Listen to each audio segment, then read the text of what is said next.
Hi, my name's Phil. I like talking about politics, and in this video I like to discuss how the scandal surrounding Boris Johnson's Downing Street flat redecoration just sinks deeper and deeper into the mire every time someone looks at it. With the supposedly independent standards advisor being asked again to look at Johnson's role in the potentially corrupt payments, even more evidence has come to light of just how sordid this whole affair is. But first, if you'd like to be notified of daily news and politics, please subscribe to the channel and click the bell notification icon. So what happened? Boris Johnson is a freeloading Tory sponger. He wanted to do up his flat in Downing Street because either he or Carrie Antoinette didn't like the decor that was chosen by his predecessor, Theresa May. That's fine. That's okay. You move into a house, you might not like what the previous occupants did with it. You want to do it up to your own standards. That's not a problem. He's given a grant of £30,000 to do this. That should be plenty. I think most people would be delighted with a budget of £30,000 to redecorate a flat. No, not good enough for the Borgias. Okay, no problem. They're wealthy. If they want to spend more money, they can chuck their own money on top. Oh, but there was a problem.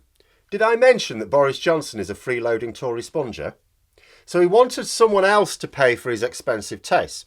A willing Tory donor was sourced, Lord Brownlow, who agreed to fund the redecoration.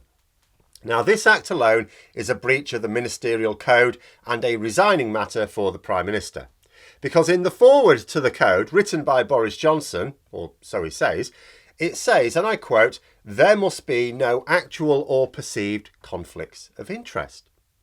Now, when a Tory donor gives the Prime Minister a lot of money to redecorate his flat, there is the understandable suspicion that they may want something in return for it, because it's a lot of money. You know, that is a perceived conflict of interest. Even if they end up getting nothing in return, even if we suppose that Brownlow may just have been doing a solid and potentially hasn't actually asked for anything else, it's still a perceived conflict of interest because we cannot know that he didn't want something for it and we cannot know he didn't get something for it, especially when the whole thing has been hidden from public view.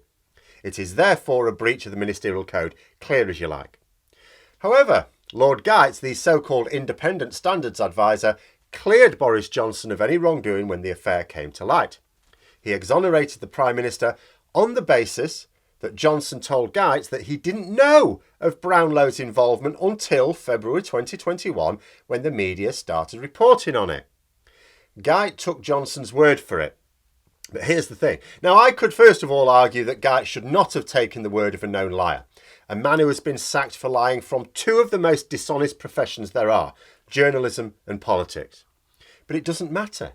Even if Geitz did believe Johnson, even if there was some good reason to believe Johnson, the fact that anyone other than Boris Johnson himself was paying for the redecoration on top of the £30,000 that is given by the taxpayer means that a perceived conflict of interest existed. And bear in mind that although Downing Street is a government building and the flat is only Johnson's to use while he remains Prime Minister, it is still considered his personal living space. Anything connected to it is his responsibility. He does not get to claim that he didn't know how his own personal expenditure was being funded. But anyway, Geitz sold his soul, trashed his reputation on the altar of Johnson and exonerated him. Then the Electoral Commission carried out a proper investigation and seized records, including of Boris Johnson's WhatsApp messages. Those messages showed that Johnson had been scrounging money directly from Brownlow the previous year. Directly. Him personally asking him for it. So Johnson did know about Brownlow's involvement before February 2021. He'd lied to Geitz. The Electoral Commission determined that the law had been broken. So the pressure returned to Geitz to do his job. Now, this was before Christmas. We're still sort of waiting, but very much getting the impression that Geitz has once again exonerated Johnson on the basis that Johnson has now told Geitz that, oh yeah, there was those messages, but I don't remember them. And you know, I don't remember them. Got a new phone. And nonsense for a number of reasons, but for me, I don't need to go through all of them. The primary reason is that Boris Johnson was asking Brownlow for tens of thousands of pounds for soft furnishings in 2020. That is no longer a matter of doubt. Boris Johnson is now not denying it. He's only now claiming that he forgot about it. But how do you forget something like that? asking for many, and I mean many tens of thousands of pounds for someone to redecorate your flat. How do you forget a thing like that? How much money do you need to be scrounging off people on a regular basis in order to forget that you've asked a man to fund the lavish redecoration of your flat less than a year ago? So at this point, Guy must have been aware of three things. The first is that Johnson must have known about Brownlow's involvement before it became to media attention. He must have.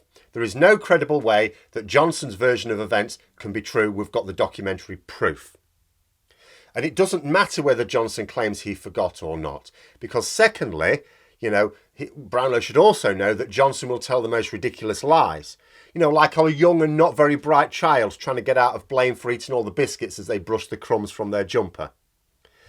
Because Johnson breached the ministerial code because he was accepting large sums of money from a private individual. It makes no difference whether he forgot or not. The messages prove that Johnson was accepting a lot of money which had not been declared.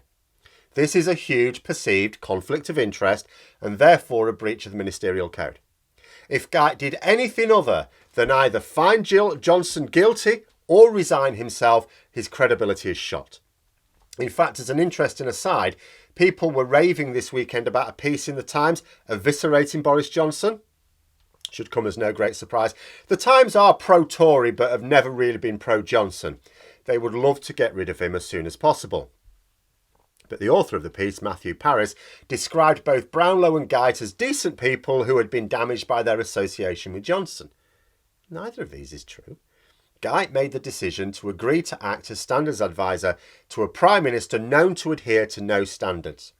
He also exonerated the Prime Minister based on nothing more than his word when he is a known liar. Even when proof came to light, Guyte is still shilling for Johnson. He has not been damaged by Johnson. His leak in credibility is down to his own conscious actions as he decides that defending a corrupt establishment is more important than any nobler principles. As for Brownlow, the latest news to emerge is part of these discussions between Johnson and Brownlow. The Tory donor was asking about involvement in a second great exhibition, modelled on the one spearheaded by Prince Albert in the 19th century. Now, it is entirely possible that you could argue that Brownlow's interest was purely altruistic. We don't know, but that's the point. We don't know. It's also possible that he could stand to gain financially from such a venture. What we do know is that Brownlow connected his flat redecoration donations with this project. The fact that nothing has come of it doesn't matter. Brownlow asked for Johnson's approval for this great exhibition in the conversations about his own donations. A more clear case of you scratch my back and I'll scratch yours you could not imagine. In fact, Labour's Angela Rayner, whose brief is essentially tackling Tory corruption, has written to Lord Guyte again and pointed out this latest revelation, and she asks, and I quote, "Do you stand by your original conclusion that there could be no reasonably perceived conflict in the Prime Minister seeking the support of a donor who at the same time is lobbying him for government support for a project they are promoting?" In fact, when someone is bunging the head of government a load of money and connecting it with discussions around something they're lobbying for, that goes from perceived conflict of interest to an actual conflict of interest. A perceived conflict of interest is where there might be an understanding that the donor gets something in return. If the donor clearly expects to get something, it's an actual conflict of interest. Not that it matters which is the case. Each is a breach of the ministerial code. The matter has been proven, so why doesn't Johnson resign? Because although there are rules set out for ministerial standards, they are their own judge and jury. Guyte is known as the independent standards advisor, but he is a personal appointment of the Prime Minister, so he isn't independent at all. There is no independent authority that can force a minister from office when a breach has been proven. For example, the Electoral Commission, in determining a breach of the law, could only fine the Conservative Party some money for it. The Conservative Party can easily afford it. But there we are. That is the latest in the flat redecoration scandal. Every time it comes up again, the corruption just seems to get ramped higher and higher. And this is just one example of the level of corruption at the heart of government. But those are my thoughts. Let me know yours in the comments below. I hope you found the video interesting. If you did, don't forget to click the like button. If you'd like to support the channel further, please Please also click the Patreon link for details, and until next time, I'll see you later.